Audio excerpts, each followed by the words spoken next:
बच्चों, सुप्रभात बच्चों। तो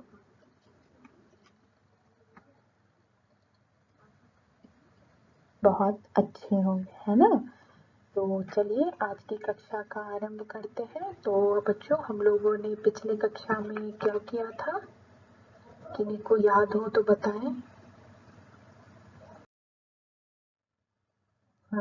अगर नहीं याद हो तो आप इस चित्र के माध्यम से शायद आपको याद आ जाए कि हम लोगों ने पिछले कक्षा में क्या किया था।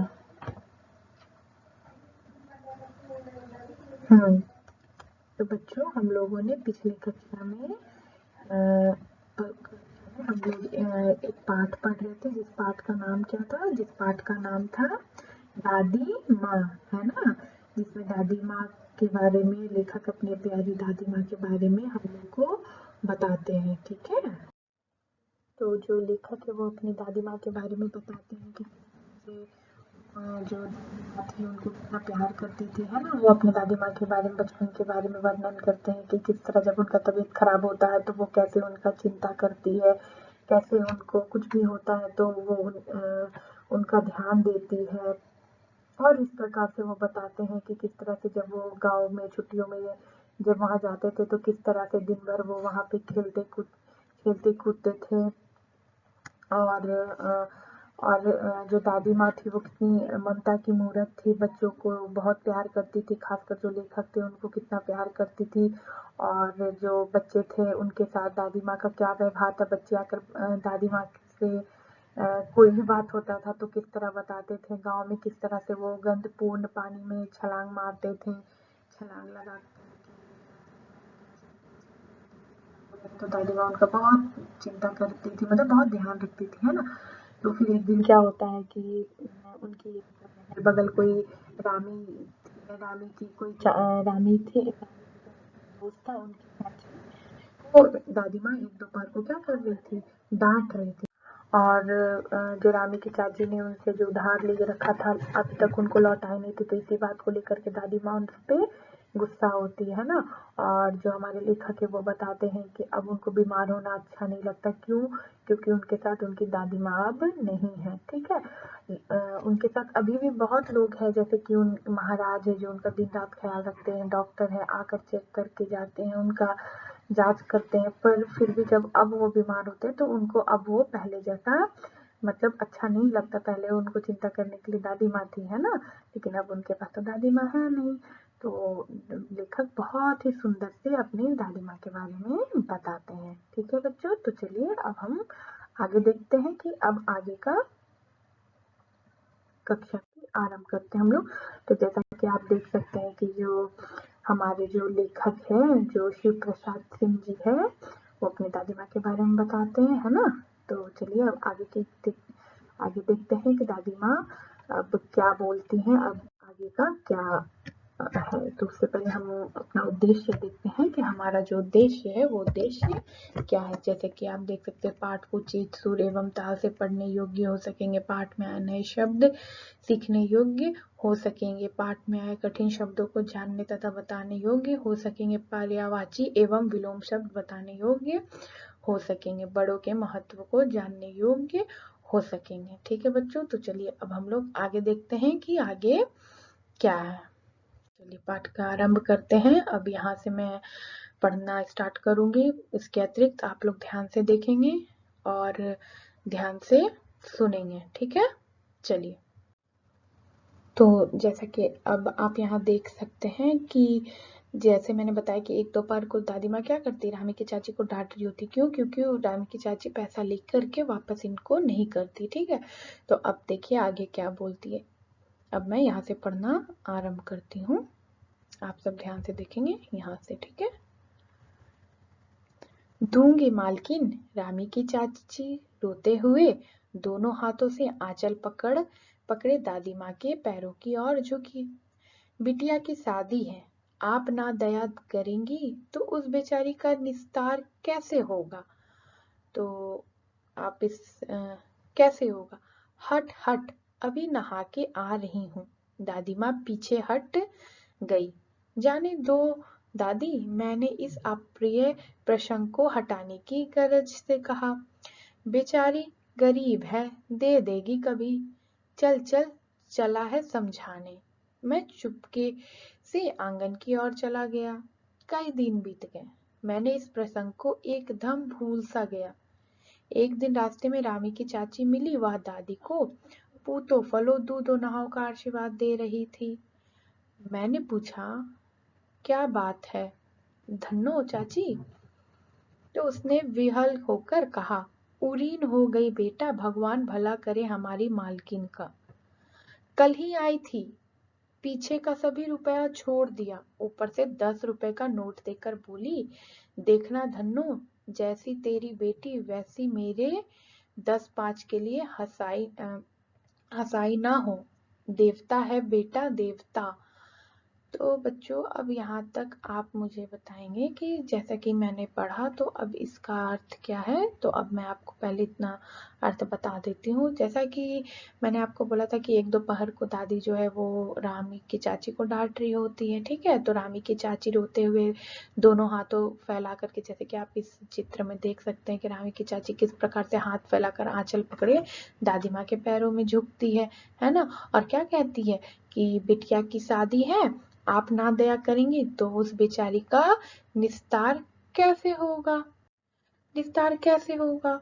ठीक है, तो निस्तार का अर्थ क्या है बच्चों? पहले तो आप ये जान लीजिए, निस्तार का अर्थ होता है उद्धार करना, है ना। हम लोग जैसे बोलते हैं ना, वो भगवान हम पे उद्धार करो, किसी ने हमारे लिए अच्छा कर दिया तो हम कई बार बोलते हैं कि ये बहुत अच्छा आदमी है। इस प्रकार से हम लोग भी बहुत कुछ ऐसा बोलते हैं, है ना। तो उसी प्रकार से निस्तार का अर्थ होता है उद्धार करना, ठीक है। तो हट हट अभी नहाकर आ रही हूँ। तो जैसा कि आपको पता है कि जो दादी माँ है वो साफ सफाई में कितना ध्यान रखती है, वो साफ सफाई में कितना ध्यान रखती है, नहा धोआ कर घर में भी कितना हंगामा करती है साफ सफाई को लेकर के, है कि नहीं। तो इसलिए दादी माँ कहती है कि मतलब जिस तरह से घर में साफ सफाई का ध्यान रखते तो उसी प्रकार से वो रामी की चाची को बोलती कि हट हट अभी नहा के आ रही हूँ। दादी माँ पीछे हट गई, ठीक है। ऐसा बोल करके जो दादी माँ है वो क्या करती है, वो पीछे हट जाती है, ठीक है। जाने दो दादी, मैंने इस अप्रिय प्रसंग को हटाने की गरज से कहा। तो ये जो पंक्ति है, ये जो लाइन है, वो कौन बोलते हैं? हमारे लेखक साहब। इस बात को खत्म करने के लिए कि जाने दो दादी, बेचारी गरीब है, कहाँ से ला पाएगी। तो इस प्रकार से हमारे लेखक बोलते हैं, ठीक है। तो जो उनकी दादी माँ है तो वो कहती है कि चल चल चल चल चला है मुझे समझाने। तो आपने भी देखा होगा कि बड़ों के बीच में अगर हम लोग भी कभी बोले तो हमारे माता पिता भी बोलते हैं कि तुम बीच में नहीं पढ़ो, या फिर इस प्रकार से बोलते हैं कि चलो तुम जाओ, मैं यहाँ हूँ। इस प्रकार से आप लोग को भी कभी कभी सुनने को मिलता होगा। तो मैं चुपके से आंगन की ओर चला गया। तो जो लेखक है वो क्या करते, वो चुपके से आंगन की ओर चले जाते हैं। कई दिन बीत जाते इस बात को, जो भी ये रामी की चाची और दादी के बीच में जो कुछ हुआ रहता है वो इस बात को लेकर के कई दिन बीत जाते हैं, ठीक है। तो मैं इस प्रसंग को एकदम भूल सा गया।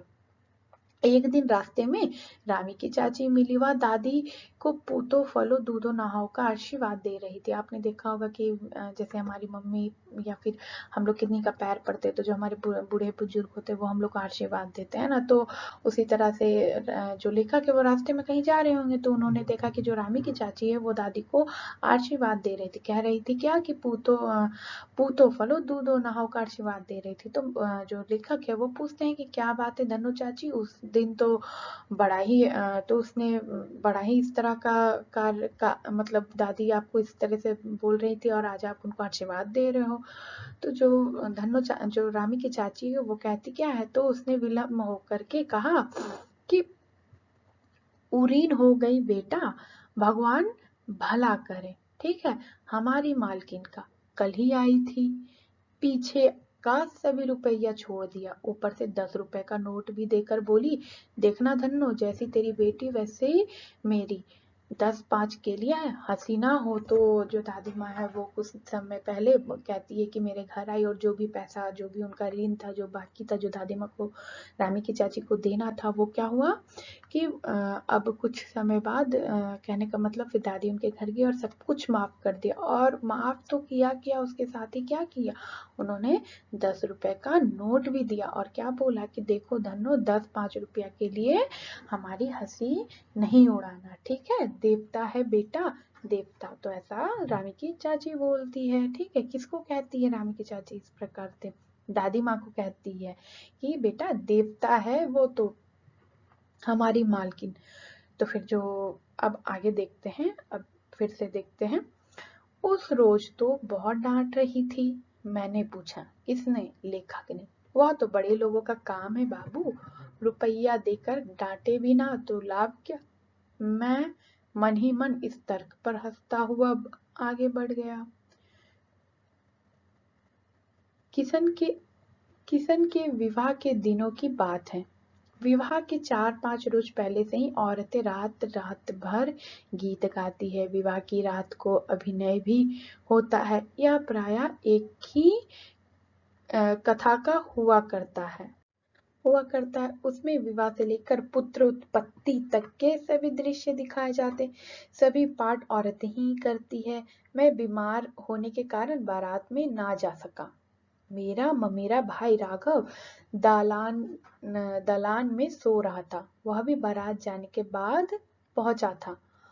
औरतों ने उस पर आपत्ति की। तो चलिए बच्चों देखते हैं अब यहाँ क्या बोल रही है कि जैसा कि आपने देखा कि बेटा देवता है, वो रानी की चाची उनकी दादी को ऐसा कहती है। ठीक है, तो अब देखते हैं कि जैसा कि यहाँ पे आप देख रहे हैं, उस रोज तो बहुत डांट रही थी। तो ऐसा कहते हैं लेखक हमारे, तो लेखक पूछते हैं उनसे, तो वह तो बड़े, तो जो रानी की चाची वो क्या कहती कि वह तो बड़े लोगों का काम है बाबू, रुपया दे करके डांटे भी नहीं तो क्या लाभ है ना।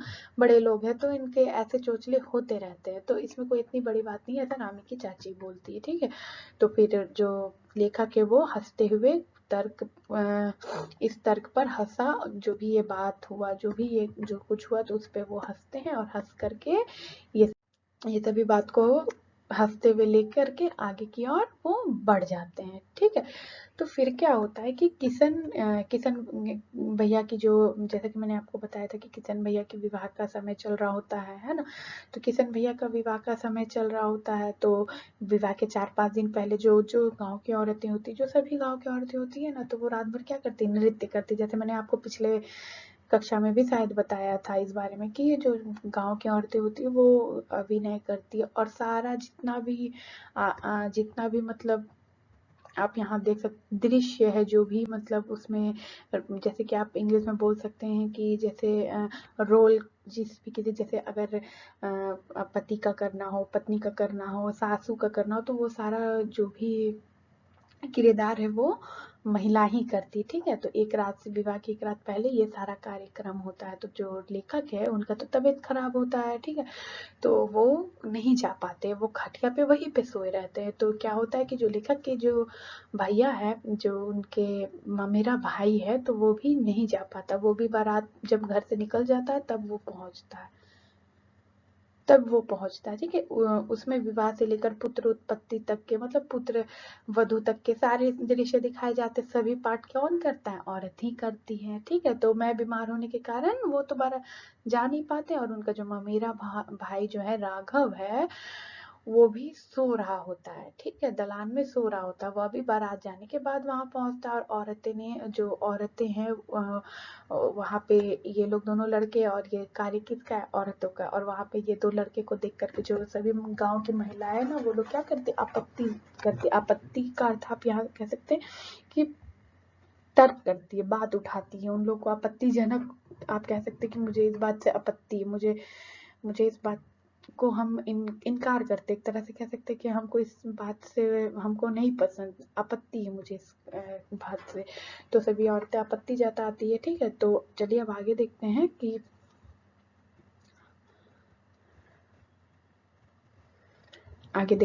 तो दादी माँ बिगड़ी, लड़के से क्या पर्दा, लड़के और बरहा का मन एक सा होता है। ठीक है, तो ऐसा कौन, तो मुझे भी पास ही एक चारपाई पर चादर उड़ाकर दादी माँ ने चुपके से सुला दिया था। बड़ी हंसी आ रही थी। सोचा कहीं जोर से हंस ना दूं।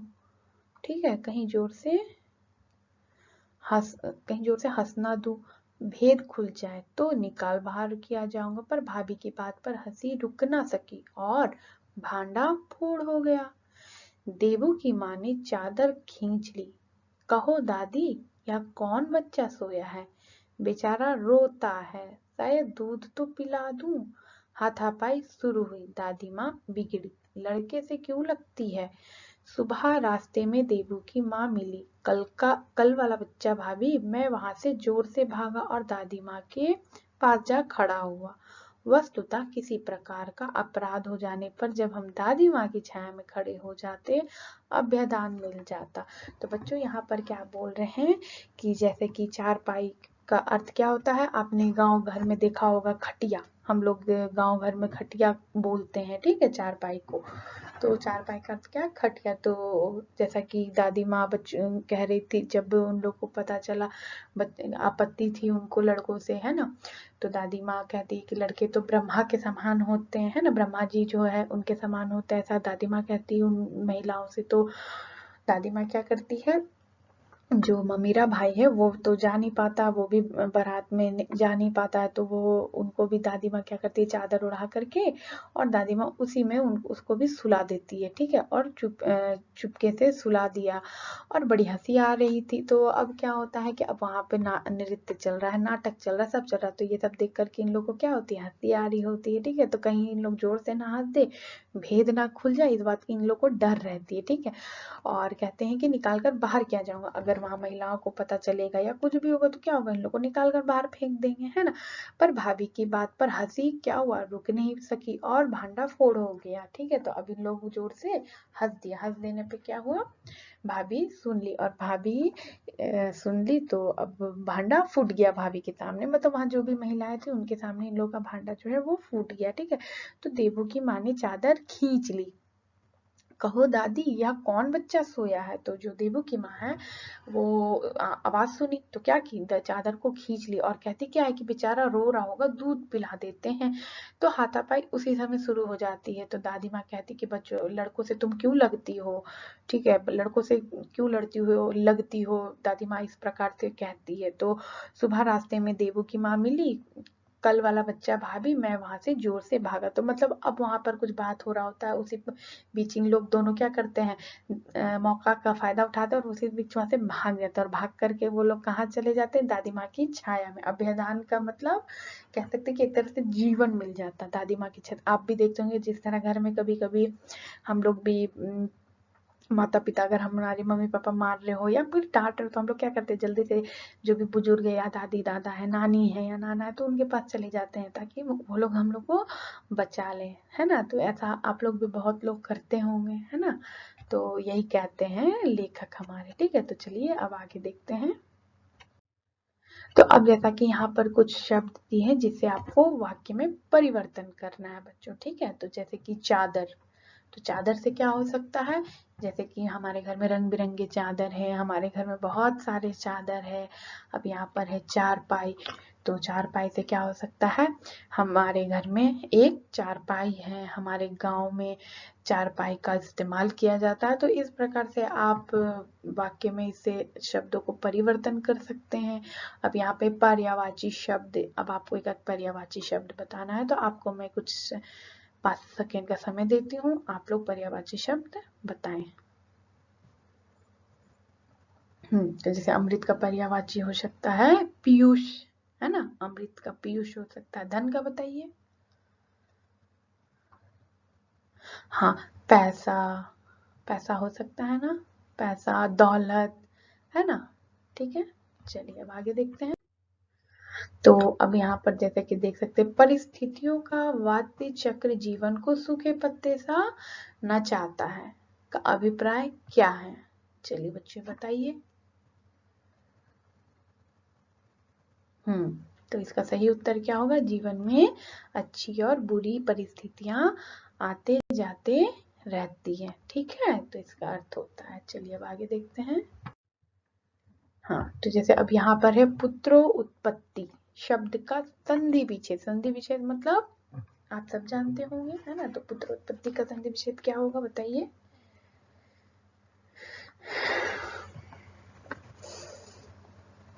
इसका सही उत्तर होगा दूसरा नंबर, पुत्रो जोड़ उत्पत्ति, ठीक है बच्चों। चलिए अब आगे देखते हैं। तो पुनरावृत्ति। तो बच्चों आज हम लोगों ने अनुच्छेद को पढ़ा, जिसमें कि हम लोगों ने देखा कि दादी माँ किस तरह से रामी की चाची को पहले डांटती है, फिर उसके बाद उसे बहुत ही ध्यान रखती है, मतलब उसके घर जा कर के उनका जो भी ऋण है, जो भी पुराना पैसा उसको माफ करती है और उसके ऊपर से 10 रुपए भी देती है उनकी बेटी की शादी के लिए, है ना। और जो लेखक है उनका तबीयत खराब रहता है तो दादी माँ उनके लिए मिट्टी लेकर के आती है चबूतरे का, है ना, और उनको खिलाती है ताकि वो जल्द ही ठीक हो जाए, है ना। और फिर देखते हैं कि किस तरह से शादी के एक दिन पहले जो सभी औरतें गीत गाती हैं, गाना बजाती हैं, नृत्य करती हैं, है ना। तो ये सब आज हम लोगों ने देखा। तो इसी आधार पर 2 प्रश्न हैं, जैसे कि नहा कर लौटने पर दादी माँ लेखक के लिए क्या लेकर आई थी। तो नहा कर लौटने पर दादी माँ उनके लिए चबूतरे की मिट्टी लेकर आई थी, जिसको कि उनके माथे पे और मुंह में खिलाई थी, है ना, ताकि जो लेखक है वो हमारे जल्द से ठीक हो जाए। और रामी की चाची दादी माँ से क्या विनती कर रही थी, जैसा कि आपको मैंने चित्र में दिखाया था ना, कि रामी की चाची दादी माँ से क्या विनती कर रही थी कि वो जो पहले का पैसा है वो उनको लौटा देगी, पर अभी वो कुछ पैसा दे दे, क्योंकि उनकी बेटी का शादी है ना, तो इसके लिए दादी माँ से वो पैसे मांगती है। ठीक है बच्चों, चलिए अब आगे देखें। तो अब यहाँ पर आपके लिए गृह कार्य है कि क्वार के दिनों, जैसे कि इसमें पिछले कक्षा में भी मैंने आपसे चर्चा किया था कि इसमें दिनों के बारे में कुछ ज़्यादा ही बताया गया कि किस दिन में क्या होता है ना, तो मौसमों के बारे में बताया गया। तो उसी प्रकार से क्वार के दिनों की क्या विशेषता होती है, ठीक है, उसमें वहाँ उस समय क्या होता है, कैसा मौसम होता है, कैसा प्राकृतिक में हर कुछ होता है, तो इस बारे में आप 10 पंक्ति लिख कर लाएंगे। ठीक है बच्चों, और अगर आपको दिक्कत आए तो घर में आप बड़े बुजुर्ग होंगे, दादी होंगे या मम्मी होंगी, तो आप उनसे पूछे कि क्वार के दिन कैसे होते, क्या होते, तो ज़्यादा नहीं, बस 10 पंक्ति आप लिख कर के लेकर आएंगे। ठीक है बच्चों, धन्यवाद, फिर मिलते हैं अगली कक्षा में।